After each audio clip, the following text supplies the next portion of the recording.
A very happy International Women's Day to everybody, and to all women and men in Dublin, all over Ireland and all over the world. I hope you can all hear us out there. Happy Women's Day! And it is a very important day. It is very useful.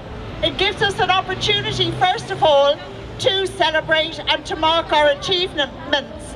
Also to express our solidarity with women worldwide who live in conditions that are so much more difficult than what we face here. It also gives us the opportunity to gather our strength and our energy to overcome the opposition which we have even here with us as I speak.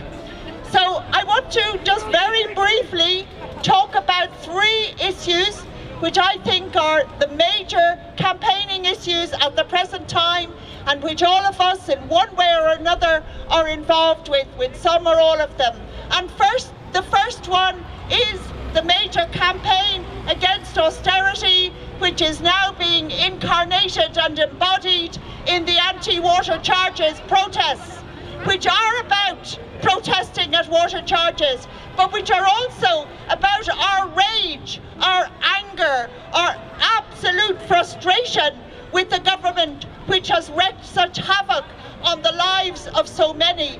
And to say that women carry a huge burden and a big brunt, so to speak, during these times of austerity. And I'm thinking, like so many of us today and all the time at the moment, of the appalling, dreadful treatment of lone parents in this country.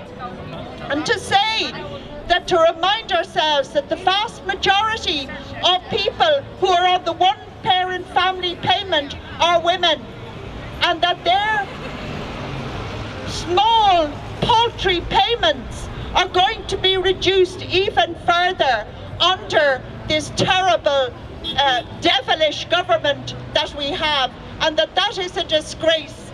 And to remind ourselves too that 35% of children in this country live in one-parent-headed households, and that 1/4 of our children live in poverty and deprivation.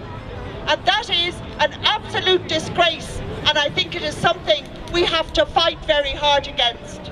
The second point I want to make, related to equality and justice and fighting for rights for everyone, is about the marriage equality referendum, which is not about political parties. It is not about government. It is about the lives of lesbian, gay, trans and bisexual people in this country, and at long last having the recognition that we are not monsters, we are not other, we are not peculiar. We may be queer, but we're not monsters, okay? And that and I am queer. I am very proudly queer, and I am proudly lesbian, and I am proudly fighting for marriage equality. Not, surprise, surprise, because I want to get married. I did that once, didn't work, lasted 6 months, never again. But it is a sign, it is a symbol, it is about saying there is full equal recognition of LGBTQI people in Ireland. So I hope that we will all get out and fight for this referendum, because it's also about the kind of Ireland we want, what kind of society we want to create, and what equality means. And it is extremely important for those of us who are fighting for free, legal and safe abortion in this country, on our home territory, not abortion abroad, not abortion in the Netherlands or the UK, but abortion here in Ireland for all women who need an abortion, all women who want an abortion.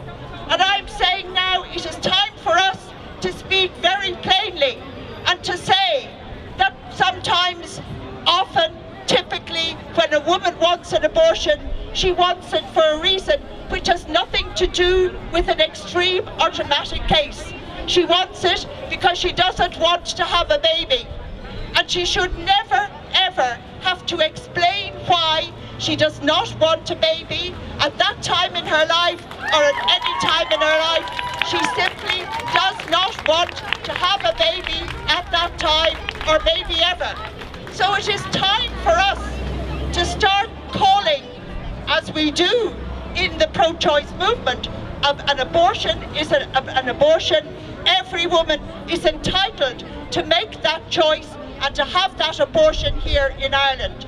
And for that to be denied us as women, which is why we must repeal the 8th Amendment, it is deeply disrespectful of women to say that we do not have control and charge of our own bodies, our own sexuality, our own reproduction. How dare anyone tell me what to do with my body? It's my body, myself, and I will do with it as I wish.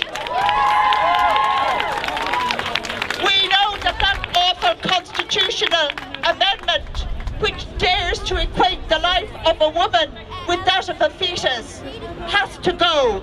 I mean, every time I say that phrase, I think to myself, what kind of ideologically religious-driven lunacy is it that says that the life of a grown woman is the same as that of a tiny fetus? This is not true. This is not right. We have to say it loud and clear. No, we stand up first and foremost for the rights of girls and the rights of women, and we are very clear about that. It is deeply dishonest in this country for government successively to say, under the table, sub rosa, so to speak, forgive the pun, that women can actually go to Britain or to the Netherlands or wherever to get an abortion. Well, we need abortion here. There are so many women who can't travel, women who don't have the financial resources, women who don't have the care and the support resources to look after their kids, or what about their jobs, who can't take the time off. Migrant women who don't have the money, who don't have the support, and who don't have the necessary documents, who may not get a re-entry visa.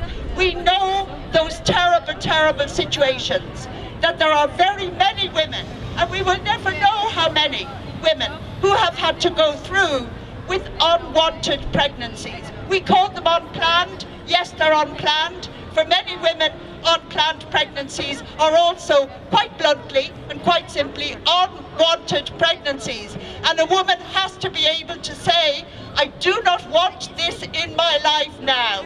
And it is okay to say that. So let's go for it and keep saying it. And finally, as we know, it is discriminatory and it is dishonest. But we have to fight together to repeal the 8th Amendment. We have to get rid of that. We will not get it unless we fight together, which is why all of us came together in the coalition to repeal the 8th Amendment, because we have to convince the great electorate out there that this needs doing, and it needs doing for the sake of women, for the sake of equality, for the sake of justice, for the sake of truth, and for the kind of society that we actually want to have for ourselves and for the generations to come. And I believe so strongly in all of that. And finally, I just want to remind us, I can't sing, you'd be glad to hear, but just to quote the last verse of the wonderful Bread and Roses song. As we go marching, marching, we're standing proud and tall. The rising of the women means the rising of us all. No more the drudge and idler tend that toil where one reposes, but a sharing of life's glories. Bread and roses, bread and roses. Happy Women's Day to you all.